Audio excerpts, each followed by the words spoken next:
Please subscribe our channel and press the bell.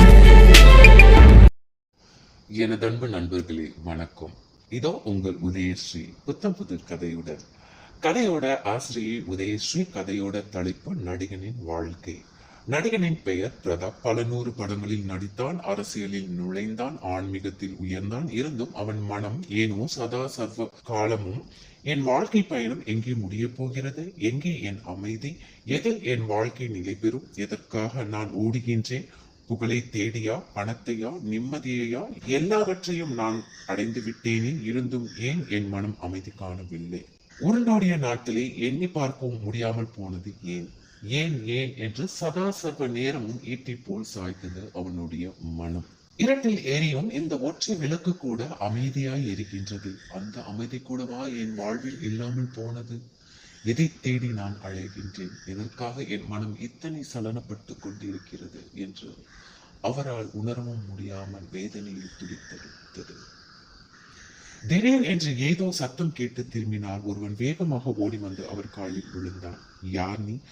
எதற்காக என் காலில் வந்து விழுகிறாய்? எதற்காக வந்தாய் என்றான் பிரதாப். மன்னிச்சிருங்க, நான் உங்களோட தீவிர ரசிகன். என் பெயர் மாறன். உங்களை காண பல ஆண்டுகளாக நான் தான் இருக்கேங்க. இன்னைக்கு எப்படியும் உங்களை பார்த்து வேணும்னு ஓடி வந்தேன். மன்னிச்சிருங்க.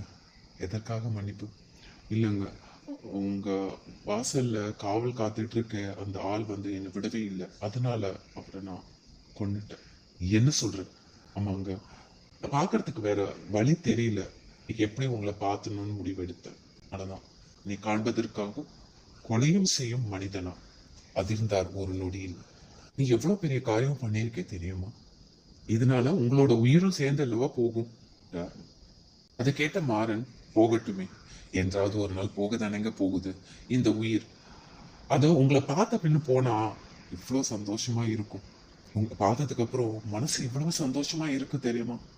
அவனுடைய தைரியமும் அவனுடைய கண்மூடித்தனமான பாசத்தையும் கண்டு வியந்தார். எந்த எதிர்பார்ப்பும் இன்றி அன்பு வைப்பது ஒரு நடிகன் மீது மட்டும்தான் என்பதனை அவர் உணர்வார். தன்னை காண கொலையும் செய்யும் மனிதனை இன்று தான் பார்த்தார். உயிர் அத்தனை விலைமதிப்பற்றதா? நட்சத்திரங்கள் வெறும் எரிக்கற்களை அன்றி ஒளிவிடும் கற்கள் இல்லை.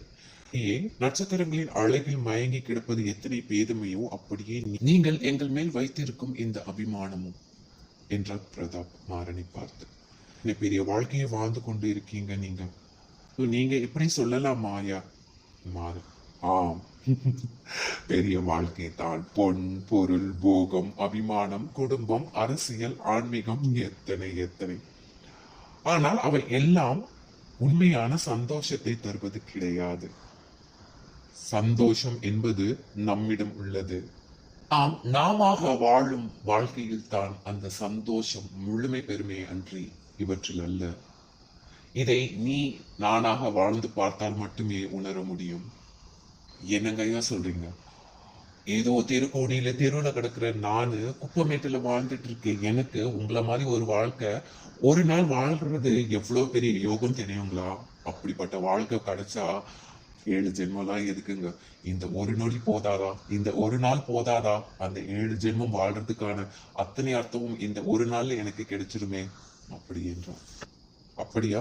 அப்படி என்றால் நீ என்னை போல ஒரு நாள் வாழ்றியா? அப்படி என்றார். கண்டிப்பாங்க. சரி, ஆனால் ஒரு நிபந்தனை. என்னுடைய ஆன்மீக சக்தி கொண்டு நான் நீயாகவும் நீ நானாகவும் மாற முடியும். இந்த ஒரு நாள் நீ என்னை போல் வாழ முடியும். ஆனால் நானாக வெளியில் சொன்னால் ஒழிய நீ நான் இல்லை என்பதனை யாரிடமும் சொல்லவும் முடியாது. அதை யாரும் நம்பவும் மாட்டார்கள்.